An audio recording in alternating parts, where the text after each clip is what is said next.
right now. Treasuries are falling. Yields are up, going along with this risk-on trade. Higher equities, weaker treasuries, 10-year note yield 1.65%. Let's also check on the metals market because gold is seeing a nice move today. There you see it up 17 bucks or 1%. Silver 4%, and copper as well. For more on the markets, we take you to the CME in Chicago, where Larry Shover of SFG Alternatives is standing by for today's options update. And Larry, you are bullish on equities. Is it something that Draghi said or something else?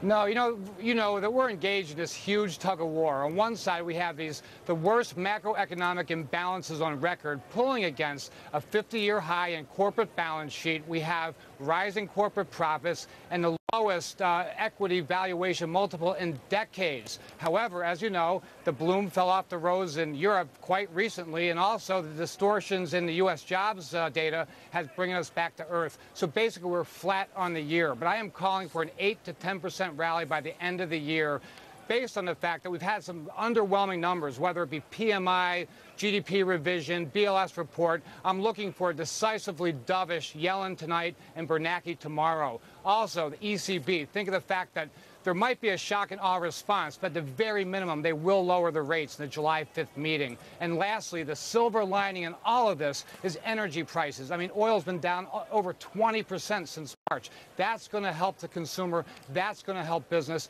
I say 1420 to 1440 in the S&Ps by year end.